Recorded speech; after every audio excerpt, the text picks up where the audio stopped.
had a couple of people asking me about my Camaro. I've kind of wanted to do a walk around video of it for a while, so you know what? Let's do it.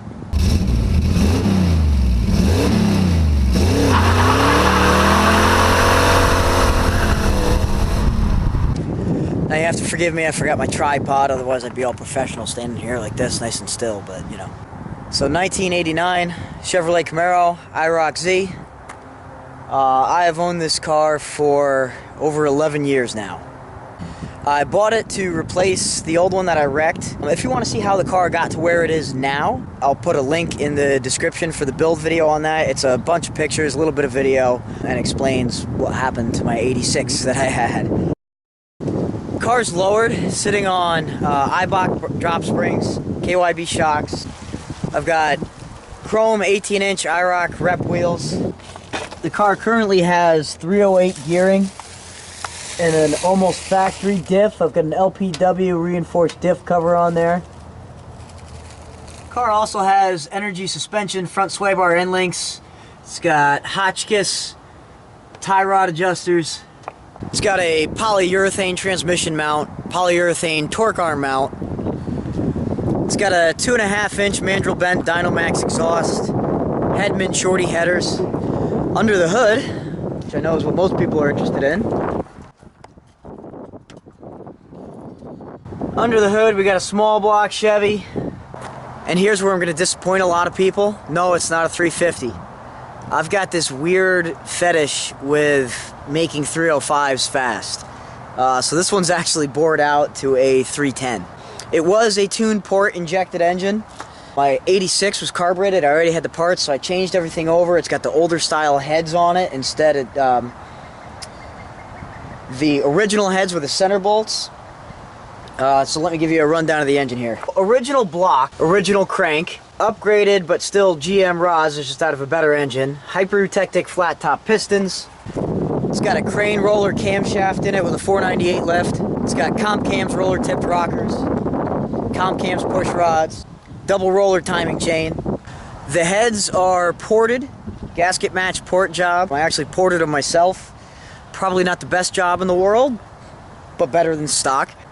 No, they haven't been flow tested for anybody who wants to get technical. I took very precise measurements, as good as I could get with what I had using digital calipers and such. The machine shop did a 5-angle valve cut on the exhaust, 3-angle valve cut on the intake, and they also clearanced the combustion chambers for more flow around the valves, because the 305s are known for having too small a combustion chamber and it actually inhibits flow. It's not so much the ports, but the combustion chamber. It's got mainly swirl polished exhaust valves. It's got stock intake valves because I couldn't find mainly swirl polished ones that were small enough to fit these heads. Topping it off, we've got an Edelbrock RPM air gap intake manifold, Edelbrock 600 carburetor, K&N air cleaner. Holley fuel pump regulator here. We've got a Holley electric red, or Holley red electric pump in the back. You might notice some of the stickers. Center force dual friction clutch, BBK underdrive pulley set, MSD wires. It's got a JEGS Performance HEI distributor. So for being what it is, a built 305, I gotta tell you guys, it's still a lot of fun, and it doesn't take much to light up the tires, even with 308s in the rear. If we go inside the car, got a set of Wedge Engineering racing seats, Hurst short throw shifter. I modified the wiring harness on this car, so not all the gauges work. So I've got a couple of cheap Sunpro gauges in there, just so my RPMs, you know, I got my tachometer, I can see my temperature, and a couple of custom switches for fuel, starter, Grant GT steering wheel, autometer shift light, and my little buddy, who has been with me through many adventures. Cosmetics, we've got the wheels. I've got a Hawks billet aluminum grill, 2-inch cowl fiberglass Daytona hood. Cowl induction.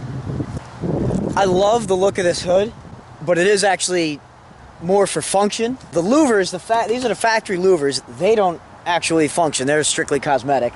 But the vents in the side let out plenty of heat. You can actually see the waves rising up when you're sitting in traffic.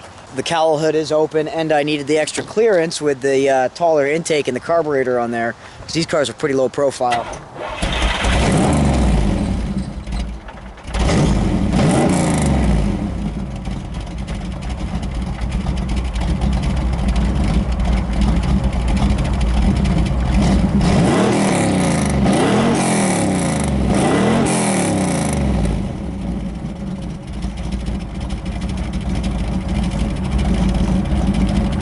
Plans for the Camaro. I've always got plans for the Camaro. I'm not going to go over the big future plans. There's plenty in store. That'll just carry on as I carry on with my cars and my builds. As far as things I want to get done relatively soon, I want this hood painted. Now granted, the car could really use a paint job overall. There's places you can see it used to be red. My paint job on the engine bay is starting to flake off in a couple of places. The whole car needs painted. It's a cheap Mako paint job that was old on the car when I already bought it. Hood is probably going to be one of the first things I do soon. I've got a couple of parts in the fiberglass that are broken and need fixed. The hood's warped, and it's only been getting worse since I've owned it, I think. It's getting pretty big gap there.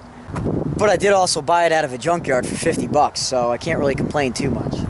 But I want to fix those sections of fiberglass and then try to paint the hood to match the car. Now if that paint job goes well, then eventually I'm going to repaint the whole car. I also need to touch up the Hawks Performance, Hawks 3rd Gen. I forget what they're going by these days. It was originally Hawks 3rd Gen when I got this. I need to touch up this billet grill because it's really fading in a bunch of spots here. So I need to tape off the face and then maybe come in from the back and spray it with some new black. So a couple cosmetic things, because this car has looked like this for like the last 5 or 6 years or so. It's about time to get back to work on it. Another thing I need to do is 20-year-old Trevor thought it was a good idea to remove the windshield wipers. I bought a new windshield transmission. I still have the old motor. I got the arms. So I got to install the wiper motor and transmission. I need a new windshield because the bolts in the hood sheared one day and the hood came down and cracked the windshield and it has spidered out. Mechanical things that need to get done to the car soon. This still has the original engine mounts in it and they're starting to get pretty worn out. That engine's really starting to move. So I'm going to put a set of energy suspension polyurethane engine mounts in there. But if I'm pulling the engine out, I think it's time for a bigger camshaft. So the car's a little rough in some spots. The hood needs lots of work. Car used to be red. You can see there's places where, you know, it's coming back through. Got some touch-up paint. Got a few small rust spots I got to deal with. It's a driver. It's a fun driver. I love this car. I've had an IROC-Z since I was 16. It was my first car. So after I wrecked that one, I got a replacement. Within 6 months, found another T-top stick shift IROC-Z. And the stick ones are pretty hard to find. Now, as far as big future plans for the car, stick around.